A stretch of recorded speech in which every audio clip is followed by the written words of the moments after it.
This morning I'm in Gettsville, New York, which is near Buffalo for those who are a little challenged about locations in New York State, visiting the William S. Hein and Company Incorporated's relatively new facility, and specifically speaking with three of the company's senior leaders.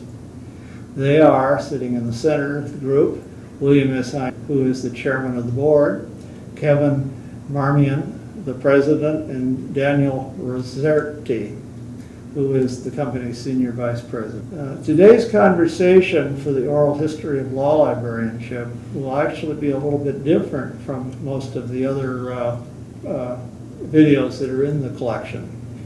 To begin, it is between four of us and not the usual one-on-one. Although I'm off camera, I'm here, I'm Pat Kehoe, and I've done many of the other videos as well.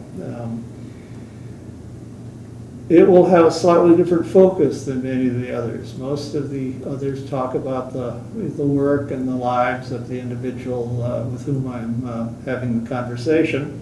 This one will discuss you three gentlemen as individuals, as regular human beings to a point, but then the focus will be on the company.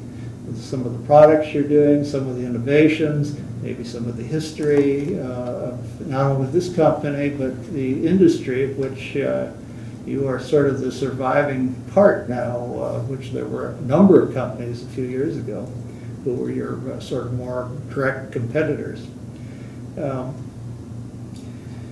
Rather than my going into all that history, I will let you gentlemen decide how much or how little of it you think appropriate, and say what you say a little bit later. I want to begin, though, somewhat like I do in the other sessions, and that is ask each of you, perhaps beginning with Bill, since you're the chairman, you get to be first. Tell us a little bit about yourself as a person, including where you, what life is like today, and perhaps even when you were much younger. Could we start with that? Thanks, Pat. Well, as we talked a little bit earlier before this meeting, I first met you in 1968 at the AALL conference in Philadelphia. And my first actual meeting was in San Francisco in 1962. Mm-hmm. However, I was at the age of 13, and I can recall that meeting a little bit ingrained in my mind because I can remember driving across the country with my parents and my two sisters, and we drove from Buffalo to San Francisco, and on the way there, of course, we made numerous stops and visited with many different librarians. Now, I did not go and visit with them. My father did, and we would just wait in the car. But we made it all the way across country, and I can remember specifically stopping at the Supreme Court in Utah, boxing up books and putting the books in the car, and then shipping them back to Buffalo. So then going out to San Francisco, going to the meeting, and that again was 1962. And the post meeting happened to be in Hawaii that year. And in those days, there were not a whole lot of jets flying, so we actually took a four-propeller prop from San Francisco to Hawaii, and probably took about 12 hours. So transportation has changed quite a bit since that time, and but I think you can appreciate going cross country, which I think you've done 3 or 4 times now by car, and it takes a little bit of time. This trip is one such road trip. Right. But going back to the history of the company, a lot of people will, I think, will remember Fred Dennis. Mm-hmm. And he's one of the old law school, old ways. You do it my way or the highway. And my father actually worked for Fred Dennis for 27 years. And whether he got fired or quit, to this date, nobody really knows. The bottom line is that was in 1959. And he had worked for him for 27 years since he started with the Dennis Company when he was around 16. Now, the reason he was working for the Dennis Company, he was the uncle. He married Louise Dennis. And after he was born, his mother died 2 days later. So, and then shortly thereafter, his father came down with tuberculosis and he was institutionalized. So there was really no one to raise my father. So the uncle, Fred Dennis, took him in and he was raised by Fred Dennis. And my uncle, Fred Dennis, never had any children. So he treated my father as a son, and he grew up learning and working in the business. But there was a lot of stress between him and the uncle, and they got along at times and they didn't. My father was a salesman for Fred and traveled nationally throughout the United States. And then after 1959, after they had their falling out, my father worked in the carnival business to raise some money, and then eventually that didn't really work out, but he did make enough money to, start traveling on his own and being a competitor of Fred Dennis, which doesn't help the family matters too well. So the two of them did compete quite a bit against each other. And at the time, besides Fred Dennis, there was Fred Rothman and the Fred B. Rothman Company. There was Phil Cohen and the Oceana. Gaunt really wasn't around yet. They're a spin-off of some sort from one of your other companies. That is correct. Actually, Bill Gaunt, my father, actually helped Bill Gaunt get his U.S. citizenship.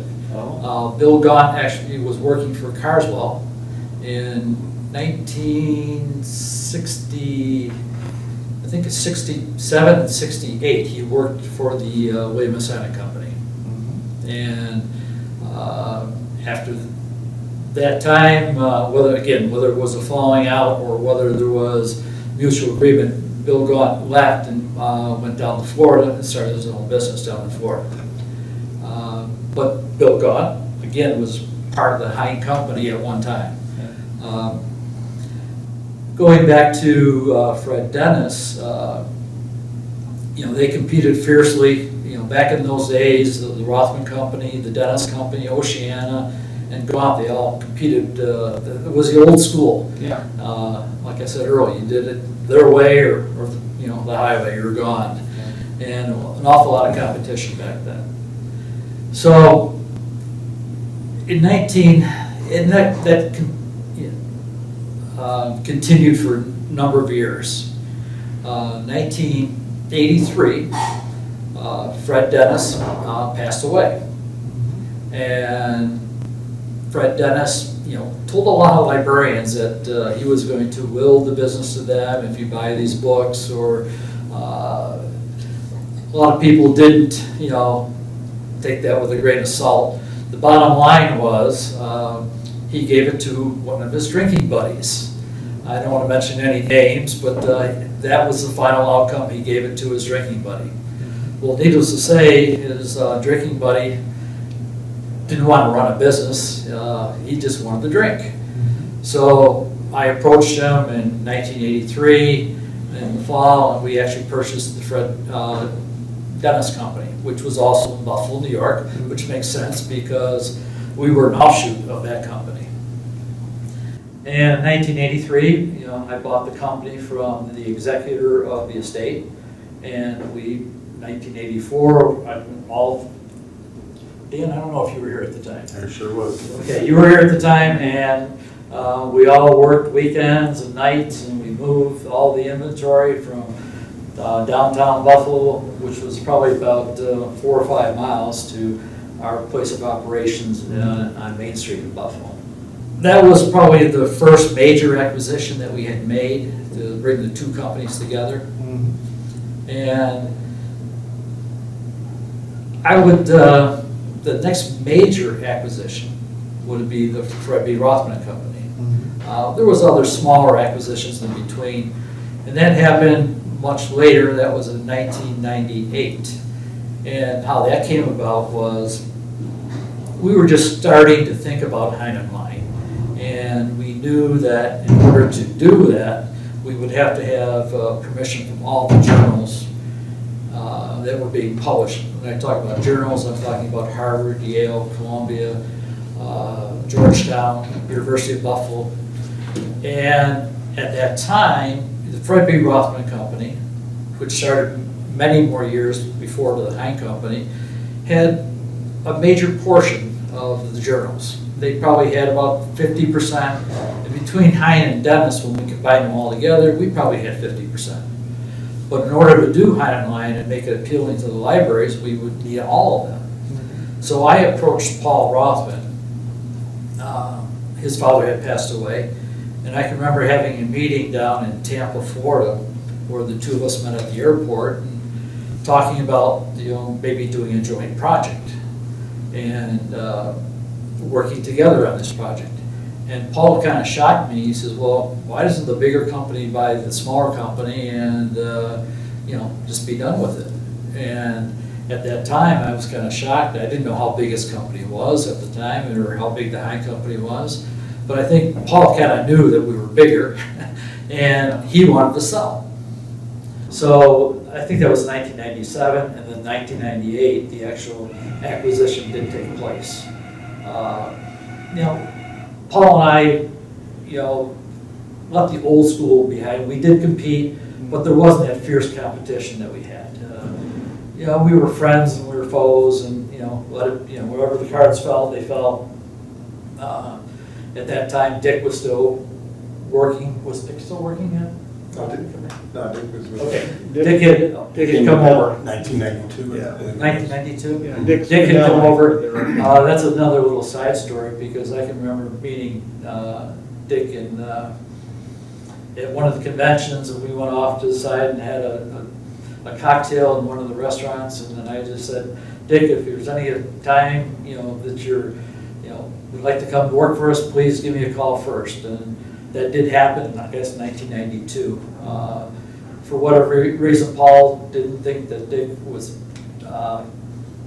Dick wanted to stay in Chicago, and Paul had moved out to Colorado, and Dick didn't want to move, so he gave me a call, and it's been a perfect match ever since.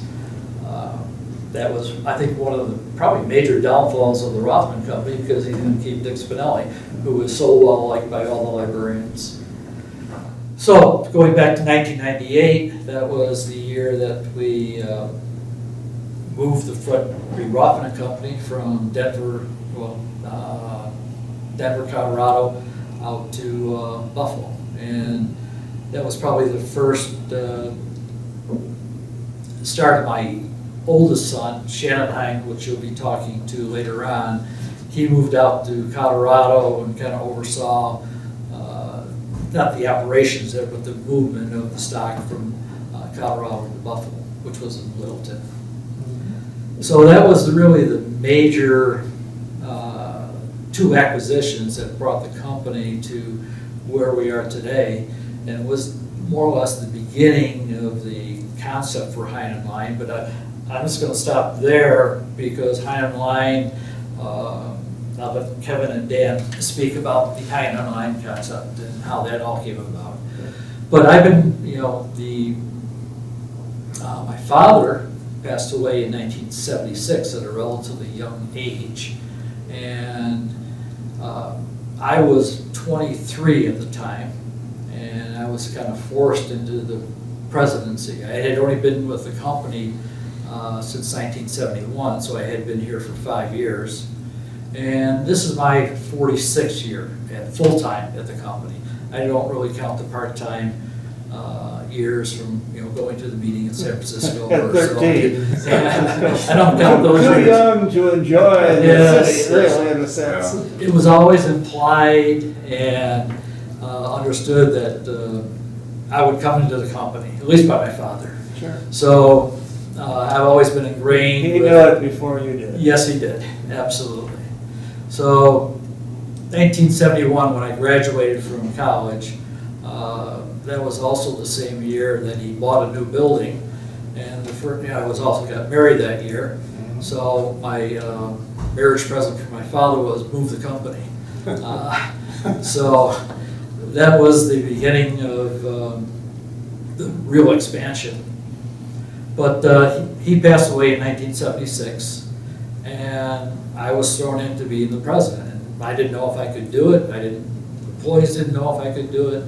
But my philosophy was hire good people, hire people who are smarter than you. They'll make you look good. And that was kind of what I did. And if you look to my right and left, these gentlemen are a lot smarter than I am, and they've done a great job in running the company. And no wonder you're the chairman. You this recognize day I'm how to chairman get of good the board. talent. So I've got real good people working for the company that gives it, I try to give it a little bit of direction, but when it comes down to the day-to-day operations now, Kevin became president, I believe, in 1996. That's right. So I was president from 1976 to 1995, and I believe right now you have surpassed me a number of years, or? I got a few months left. I hit 20 years this September, so Okay. about 20 years and Was 8 that your months. birthday? Not my birthday, that was my birthday. But who's counting? Yeah. Right, exactly. So we have equal number of years as being president, and if I have my say, he's done a much better job than I have, and I'm glad he is. He takes care of all the day-to-day operations and does an excellent job. So, Yeah. I've enjoyed my stay here, and we've got the next generation of young people coming up, and it all looks good. When we were kids, Bill, they looked awfully old in their 40s. didn't Yes, they did. Now it sort of doesn't seem to be quite the same. Absolutely. Yeah. Yeah. Now, you didn't mention one person with whom I worked from time to time. I was business manager of the Law Library Journal for about 18 years. Mhm. And in those days, that meant, working with advertisers. Right. And your mother was Correct. still active in the company, and she and I worked on the ads.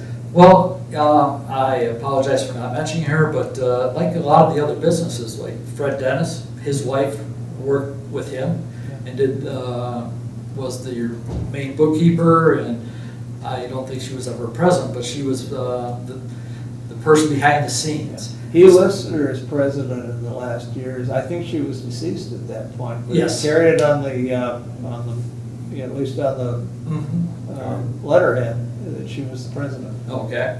And then actually with Fred Rothman. Fred Rothman's wife was very involved in the business also. And also my mother, Eileen, was very, very involved in the business. She was, I don't think she was ever president. She was a vice president at one time. And she was, my father did the sales, but after that, he was terrible at paperwork and keeping records. And it was Mrs. Hein, that's who she was known around here. And actually, that's one of the main reasons why I came into the business right after college. I didn't do anything after my 4-year degree because in 1970, my mother had 2 forms of cancer. She had one in 1971, where she had cancer of the bone in her leg, and she fell and broke her wrist, and she was more or less incapacitated where she couldn't move or get back to the office for about a year. So that was really when I came into the business and started learning. She taught me everything she did, and I kind of learned the inside of the business, and I kind of ran the inside. I was a vice president and ran the inside for, from 1971 to 1976 when my father passed away, and then I start doing the sales. And my sister Sue was actually the general manager who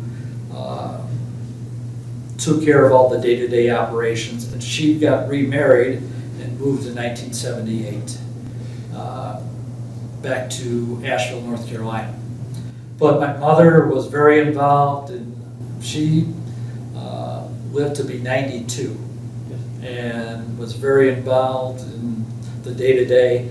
She started backing off when the computers really got involved, because again, she was old school, but she was very involved with the advertising and the bookkeeping and the record keeping. Publications. Big time. And if you wanted to know anything about the history or anything about the, the company, you went to Mrs. Hein. She could pull up those records in her files where nobody else knew. We would always go to her. So, very involved in the business. Well, she was a wonderful person with whom I dealt. She was always very kind to me, and not all the people on the other side were always that way. She was very polite, very accommodating. One of those really common sense, sensible type people. I thought a very nice person. In addition to that, so she was a good person. Now, you became president, or you became vice president first at a rather early age, but you were involved in a major decision of that era, which was to acquire a bindery early on. And you mentioned the more recent acquisitions, but tell us a little bit about that one. Well, the bindery, again, my philosophy back in that time was to try to be as self-sufficient as possible, because mainly I felt that the service was so important. And in 1976 or 78, I don't remember, we had a bindery that was in our building by the name of Frank Niebrick. It was called Niebrick Bookbinding. And we decided to purchase that bookbindery so we could control the output, and if someone needed a book within a week or actually a few days, we could actually produce that book and get it out on bound book to service the customer. And besides the bookbindery, later on we bought another bookbindery and merged them together, but besides the bookbindery, we had a printing company too, and we actually did our own printing. So we could print, bind, and ship a book if we really wanted to, probably within a week. Well, that was your stock and trade in that age era. Well, back in those days, and even to today, service is the most important thing as far as I'm concerned. I think the Hein Company is known for that. If we tell a customer something, it will happen. Or if a customer has a complaint, we will listen. And that still remains to this day one of the most important things as far as the Hein Company is concerned. We want to listen to people like you. Well, it's interesting, Bill. Early on in my career, I had occasion, I don't know if you came through as doing sales or maybe your father still, but I bought a set of books that we needed for the library from you. And a few months later, your uncle showed up, as he routinely did, and, on a sort of unannounced visit. And he'd always show up. I got into the office around 9:15.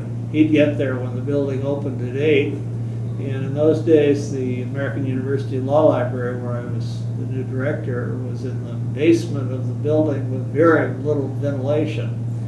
And Fred would get a cigar out and start smoking. And by the time I got there at about 9 o'clock, the students and staff were ready to kill me for having this man do this to them. It wasn't illegal in those days like it is now. But he went, also that first hour, he went through the stacks, and he had a very good memory for books. And he spotted that new set, and he knew I'd bought it since he'd been there before, and he knew who I'd bought it from.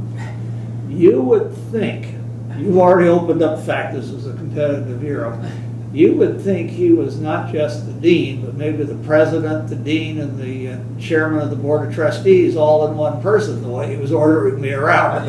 How inappropriate that purchase must have been. Yeah. Had nothing to do with the title either. It was the source. That sounds like Uncle Fred. Yeah, well, he was a character, as your father was, and all of the people in that era, and then more recently, for that matter. Well, perhaps by way of that, we should turn to Kevin and ask you. You've been around the company a while. I did take a look at the website in preparation for today's visit, and I noticed it looks like sort of an extended family group. Similar, same last names show up here and there in the roster, and you've been here a long time, and Sure. Your name shows up more than once too, as I recall. Can Absolutely. you tell us a little bit about yourself? Sure. Just personally, born and raised in Buffalo. My dad came over as a first-generation immigrant. He moved into the Buffalo in 1926. I was raised in a large family, Roman Catholic, very Irish, very Catholic. I have 6 sisters and a brother, so family of 8. And we all went to work early and went to a Catholic grammar school, Catholic high school, and a Jesuit college. Graduated from Canisius College, got my degree in business marketing. Got connected to the Hein company back in my days at high school. Was sitting out in the hall one day, and a gentleman here that was my boss for a while, Pete Close, had gone to Bishop Fallon High School, and he knew the priest over there, and so one day we were after school standing in the hall and outside of his office, and Pete had just called over and was looking for a couple of workers to work at part-time temporary at the Hein company, and me and my friend decided, let's go apply. So that was my beginning at the William Hein company. So you sort of started in the most junior of positions. Yeah. High school or a college-age kid working for the place. The high school was right across the street from the school. That helped. Yeah. Well, And at the kids time that I age took the need job- jobs, so why not? At the time I took the job, it was on Niagara Street. It was a couple miles away, but by the time actually right after I graduated, it moved right across the street. And so I worked there, lifting up books and just kind of helping out and learning the business. And it was a unique family business. Everybody knew each other, and Bill's dad was a character and always kept things interesting. And I got to work real closely with Bill in those days and the startup days of the company, and really enjoyed it. And I drove truck for the company in the 70s, in the summers, delivering to all the new law schools, and got to meet a lot of librarians that way. And I continued to work through college. And actually my junior and senior year, I worked full-time, running a night shift, and stayed. And at graduation, I didn't have any other offers, and Bill and his dad asked me to stay on, and the rest is history.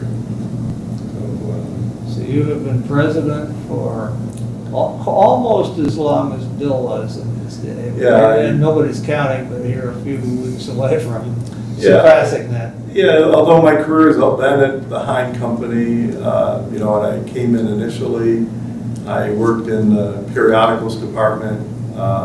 Bill mentioned that when his sister left in '78, I then took care of the office and the administration, was added to my resume, and actually Dan got involved shortly after, because we decided to try to computerize the company more and bring it up to speed. And then I think in 1983 I was named senior vice president. Bill really turned his focus to international sales. He had always been selling in the U.S., but we wanted to expand. We thought there was opportunities. I remember him, because a couple times he went out a month or two to Australia and just never came back, or he'd regularly take trips for 3 weeks and into Japan or the Far East trying to make new business. And so he kind of pioneered the sales in the 80s, and he turned over really operating the company internally to me in '83, and then I followed up as when he stepped down as president in '96. But we've been a really great team together. We we don't take any of our titles too seriously. And we've really worked as partners, I think, whether it was Dan or Bill or myself, it's always been a group decision. I think the biggest vision that, Bill has is, on some of our values, and the biggest one that he's mentioned is service. One of our values is treat every customer like you'd want to be treated. And, if you do that, I think you're always making the right decision in business. I think Marshall Field in Chicago, the man, not the company. The company later had that same attitude for a long time and became the premier department store in not only Chicago, but under various guises, including Frederick and Nelson out in Seattle, where I grew up. It was like dealing with a store where the customer did seem to be in charge, but in the right sense. I think the only one I've worked with with that kind of an attitude in the modern era is Harrods in London, England. Still runs that way, but their prices run that way too. So Right. I guess there are trade-offs in life. Yeah, and I think it's been a central point for us as a company that we put our customer first, and it's a family business, so whether it's Bill or any of the family members that are stockholders, there's never been a question about what the right thing to do is. It's never been really about the bottom line. It's really about what we're doing, and that's helped. So I know you also mentioned my family, and the best thing that ever happened to me, I met my wife Barbara. We've been married 41 years. Barb actually now works here at the company part-time. She answers the phones, so if you're a librarian, you probably talk to her. She came to work during that Rothman crazy time, and we called friends and families to try to merge at the time about 40,000 subscriptions within a couple months, so we wouldn't affect the customer service. She's joined. My son Shane has been with the company now, I think 20 years. And again, worked out of high school and part-time like most of the family members did. And he's a central part of really the technical part of Hein Online. He's been there most of that. He runs all the Hein Online servers and looks over the integration there. And my daughter's actually works in bringing in material for Hein Online, copying Attorney General offices. So she's active in the business. She's out we just had a baby, so she's out right now, and the next generation. Yeah, we're always looking for it. And my son Mike, it was probably most people don't know the William Hein Company operates the largest storage business in Buffalo, and it's really a shoot off of when we were buying buildings in downtown Buffalo, Bill, to store law reviews and books, and we own a number of buildings, and of course, when things went digital, we had to retract, and we converted one of the buildings that we bought that we thought was for storage into heated storage for cars, and it's one of the biggest and largest ones in Buffalo. My son runs that, and so actually my entire family is part of the Hein family and the Hein Company. Well, that's sort of wonderful. Now, you've just alluded to the fact, Kevin, that the company tries to put the customer in the right perspective. And I want to sort of take this opportunity to acknowledge that the company has been recognized us as customers formally in a variety of ways. You have several Best New Product awards, including when Hein Online was getting established, and it was a new product. But I also want to mention something a little more personal. That Bill is a member of the AALL Hall of Fame, and Fred Rothman was part of the inaugural Hall of Fame when it was established because of his reputation in his era for the same kind of thinking. And Dick Spinelli, your chief, used to be the vice president for sales, now is retired or semi-retired, is also in the Hall of Fame. Dan, we haven't really heard much from you. This doesn't sound like one of the old faculty meetings when I used to go to where everyone chimed in, especially the one on the potentially losing side with the worst arguments would always talk the most. But we haven't got that here, so could we hear a little bit about you, Dan, as a person? I'm the newbie here. Newbie. I've only been here since Haven't been here 100 years, huh? I've only been here since 1980, so I'm in my 36th year here. So. I am born and raised in Buffalo, just like Kevin. Youngest of 3 children. I'm currently married to Nancy and been married for 39 years. Have 4 children, 2 of which, actually 3 of which have worked here during the summers and some as full-time people. My daughter Miranda used to be the manager of marketing, and my son worked in Hein Online integration at all places, and also at the Metro Storage Center, which Kevin mentioned that his son runs. So, but I was really brought in. The reason I work here is that Bill Hein went to church with my boss, Bill Updegraff, and I worked in the Academic Computing Center at Buffalo State College, and so when they were computerizing, he was looking for somebody to help them out to figure out what the heck they needed to do. So I was brought in as a consultant with Bill Updegraff, and lo and behold, to actually build the electronic subscription system, because subscriptions, periodical subscriptions are a very big business, or a very big part of our business at that time. And so these guys had the vision that they needed to do something more. So that's really the reason I'm here. And What year was that? 1980. Yeah. So I was a consultant till July of 1980, and I've been an employee ever since. And so that's really what, the genesis of what I'm here. So, and Kevin and I and Bill worked together and tried to come up with, computerize the company basically, and write in COBOL. And so I was known as the programmer when I started. So, but things evolved. We hired more programmers. I started, my first meeting was 1982 in Detroit. I slept with Dale Missert in the same bed. And that was the first time I also saw Fred Dennis. And he was sitting in the Renaissance Center in the lobby with a big stogie.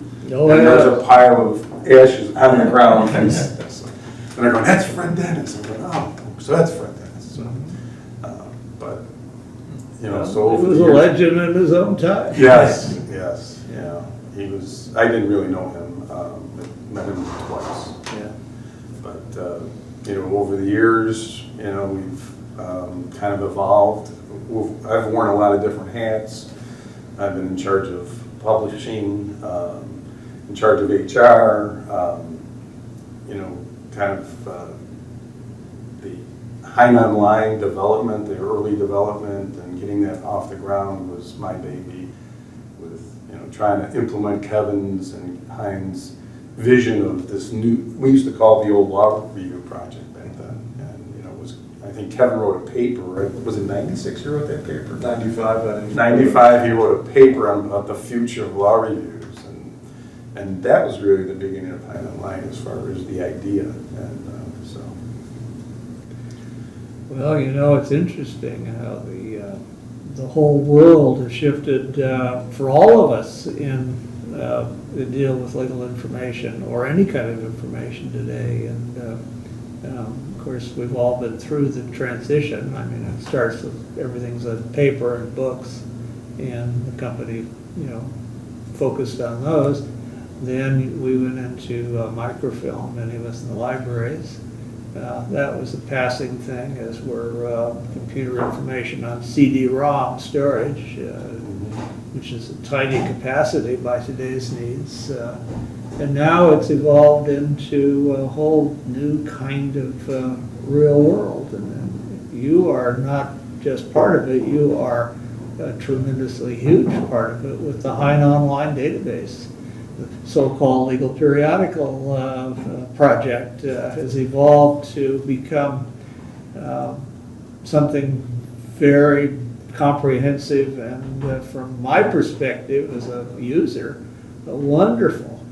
I sit 50 miles from the University of Washington Law Library at home, and I rarely have to go there to find anything. I turn my computer on, and there it is, and it's on your database, which is usually, or Wes or Lexus or one of those, but it's a whole new world. Sure. Yeah. Okay, you want to talk a little bit about some of that at this point? That product, how it evolved? I mean, this is sort of your show. Yeah. Sure, I think, probably in talking about the future of the company and the changes that you saw, our job was always to provide legal information to libraries in the way they needed it. So I think we recognized in the early 90s that we had to have information in a digital format. We didn't know for sure whether it would be loaded onto a computer or whether it be on a disk or whether eventually the internet would deliver it in a different way. But we started, I think, actually in '93 when we converted our printing to digital, which allowed us to master everything and maintain it. And under Dan's guidance of telling me it should always be in a TIFF format so we can make a PDF, he was right, and we started it early there. And the rest of it really for Hein Online was we thought because we had our biggest database of information, albeit in print and microfilm, was a large archive of journals. We had probably the rights to 700-800 law journals after the acquisition of Rothman, that we thought that was really the biggest piece of information that we have that was not available online, and that libraries had stored, but that we could bring out. And Bill talked about how important it was that we were able to get the better journals that were at Rothman. I think we had a larger portion, but they had all the bigger ones, Harvard, Yale, Columbia, and we started there. But it was Dan and Dick actually went around, and I flew around. We went to library meetings, and we talked about the concept of the product. I think, Dan, we took 20 law reviews and put 10 volumes each on and put them on a computer and tried to show them. Our other challenge was go there talking pony show. Yeah. Our other challenge was trying to find someone to help us write a program. And Dan probably could talk a little bit more about that. But we went around to visited Yale and a couple different places that were doing digitization. And we ended up at Cornell, who was trying to write programs that digitized math books at the time. And so after we both talked, we helped fund them a little bit, and we said, we need an engine that allowed pages to turn so every page could be seen. That was kind of critical. The law reviews that were on Westlaw and Lexis were selective, and they were rekeyed. And so people were not really comfortable with saying I could replace my information with that. So that's really where we went, and we have meetings in San Francisco with the library group, in Chicago.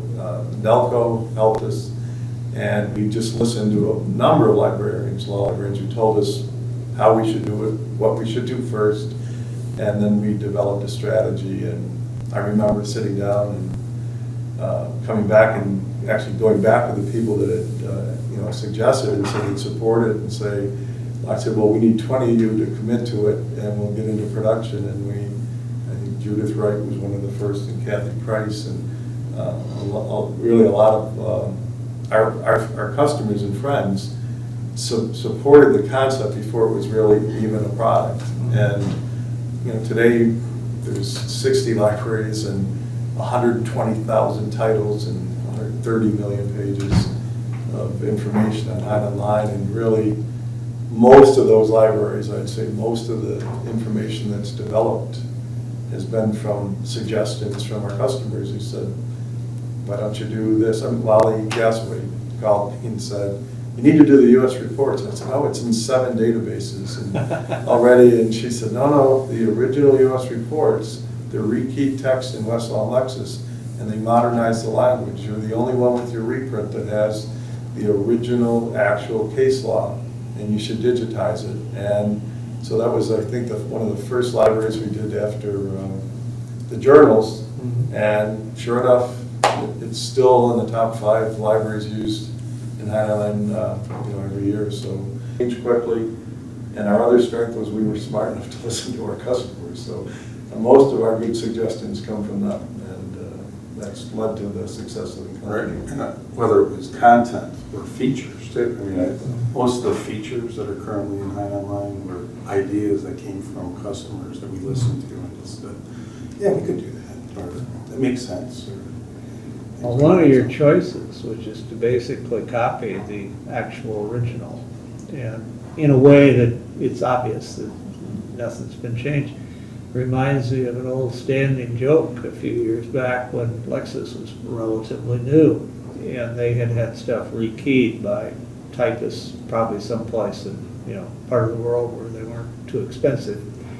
And the joke was that in order to do research, this was the days of Boolean logic, and you had to get it pretty precise. You had to figure out how to misspell the words, Yeah. like the typist had done in Lexus to find the stuff. West, at least, had been setting type for many years with computers, and had that part of their database before Westlaw became much more than a thought maybe that Mr. Opperman, the leader at the time, had for the company. But Lexus didn't start off with that, and the two companies were competitive, so they weren't going to, West wasn't going to share the database with the competitor. Yeah, so that was interesting. So the startup days for the product were back in the late 90s. That's correct. And you now have customers all over the world, as I understand it. It was released in May of 2000. Did you ever anticipate that it would be, other than a godsend to those of us in academic law librarianship? And This is what Kevin used to say early on. He said, this is going to be the icing on the cake. And after about 3 years, he's going, it's becoming the cake. Do you remember that? Yeah. And early on, if you recall too, is that, I wanted to say something about the CD-ROM, because in the late 80s, we thought that the CD-ROM was going to be the delivery platform. Oh, yes. We got an agreement with West to premise, because the idea was that we didn't want to have everybody having to learn another piece of software. And so obviously CD-ROM never became what we thought it was going to become. Yeah. And so when, the idea of Hein Online was only possible because of the internet, like you mentioned. I mean, it was really kind of leveled the playing field, because up to that point, places like West and Lexus, which was, what was the name of it back then? It wasn't even Lexus. I think it was some It started off as- digital something or other. Yeah, it started off at Yeah. one point as Obar, Ohio Bar. Yeah, so Began there. that allowed us really to compete, digitally or online with those folks. Yeah. And, they had their own private networks at the time. Well, to today's younger colleagues, they never have lived without the kind of thing we take for granted today, which is not just the internet, but tremendous high capacity delivery of the data. And who knows what's coming, but who probably be even better in a few years. Pat, you had mentioned the international market. Hein Online has really helped us, and it's gravy, because you can't travel and hit every country. And what's happened is, well, first of all, we're in every law school in the United States, Canada, Australia, New Zealand, and in the Commonwealth countries, England, it's like 78% of the law schools. So, but then besides that, whether it comes from Israel, again, 100% market there, but Russia, China, we have over 100 subscribers in China now, which you can't travel to China. I mean, we've gone over there and have an agent there that does sell it, but a lot of the sales now come from word of mouth. A professor that may be going from, let's say, from Prague to Vienna, and since they used it in Prague, they want it in Vienna, and that's happened considerably. And it's just the word of mouth that is probably our major marketing right I now. would think word of mouth would be the best advertising. Absolutely. Because it's just such a Started quality. with content producers Yeah. as well. I mean, in 2000, Kevin was begging journals, please let us, give us a license to put your journal in Hein Online. Now they're banging at our door going, we got to have our journal in Hein Online. So it's a paradigm shift. I mean, it took 16 years, or probably been happening for the last 5 or 6, but still, it's a big shift as far as, you know, getting material or offered material for And this. as Bill mentioned, I think, you know, I was thinking at the time, if we could, I think this is a product that all our major, you know, US customers will have, and this might be, you know, one of our big winners, and we might have 400 or 500, 600 subscribers at some point. And, you know, today we have over 2,500 subscribers, and I think it represents over 4,500 physical libraries in 150 countries. So I don't think anybody thought that, you know, Hein Online would end up here. And I don't think we're ending. I think we're still, our biggest growth spurt over the last year has been in general academic libraries now for political science. We have such a great grasp of the history of the law, and you know, foreign relations library and the presidential library, and all the congressional documents material. And the journal library has grown to over 2,300 journals, so it's really a wonderful encyclopedia of what's happened in almost any subject of law in many countries. So it's we still think there's a great future for Hein Online to grow into that market as well. I suppose grow and evolve as the technology creates the opportunities for further enhancements. Yeah, it's funny, you know, I always get that question, like, you know, we've changed a lot as a company, and, you know, I know law librarians face that same thing, you know, libraries are changing, what's our role? But really it's not, you know, I always say the mediums change and the deliveries change, but we've never really changed what we do. We provide legal information through libraries for their customers and how they want it. Yeah. And as long as we stay focused on that, you know, the medium may change, how the product's delivered may change, but really our basic goals haven't changed. We're still doing that now, not in microfilm, or now not in reprint, or now not by sending another set out, but really we're there sending it so the information can be mobile to wherever the customer is. Seems You're a to great be what example the of need that. today is. You know, it's interesting. Some years back, I was president of the association, AELL, and in that era, I was invited to give the dedications address at Catholic University's then brand new building in Washington, D.C. So I didn't have to go very far, just across town. And I had the person who had given them a fair amount of money sitting right dead set in the first row in front of me, Judge DeFore, who was an older lady and a traditional. And so I had to be a little bit careful what I said about books and digital, but I still suggested that when Gutenberg invented in the Western world movable type so they could reproduce publications in a much more efficient way, and that was about 600 or so years ago, that created the underpinnings that grew into the university system in Western Europe, and through that to places like here.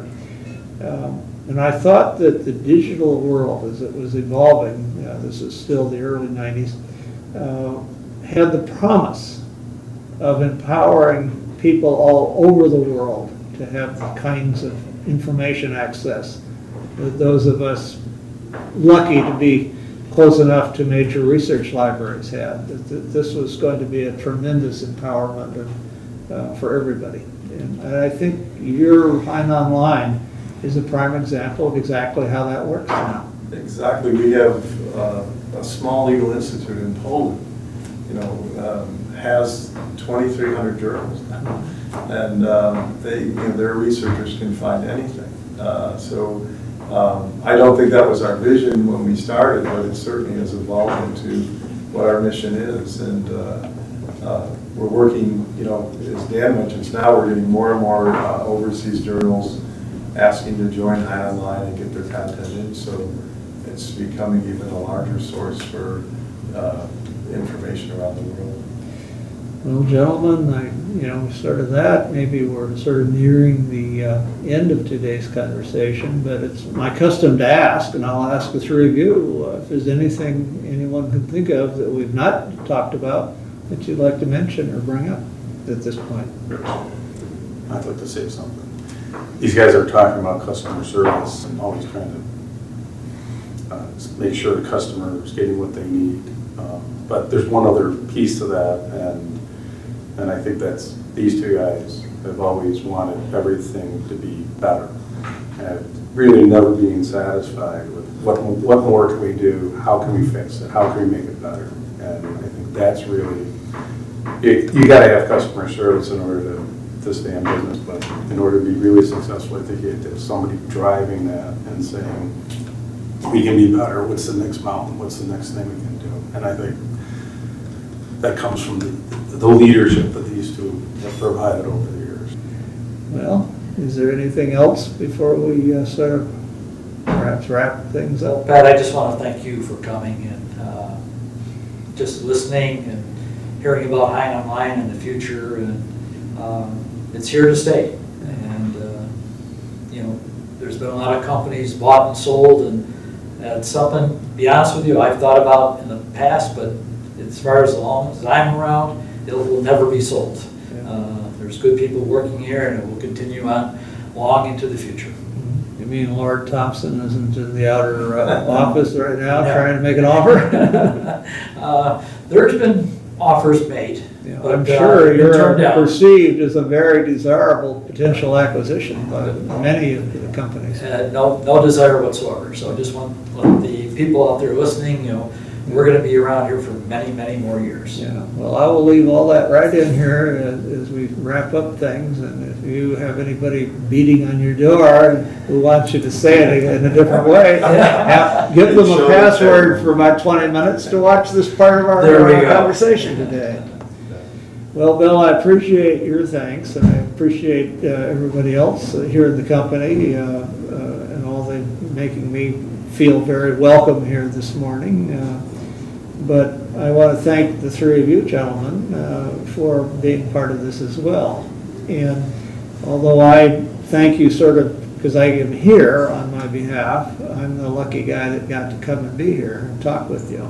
So I also want to remind us, everybody, that I'm thanking you also on behalf of Michelle Wu, Frank Hodek, and Dick Spinelli, who are our colleagues with whom I have the honor and privilege of working to put together the Oral History of Law Librarianship for none other than the Hein Online database. Thank you. Thank you. Thank you.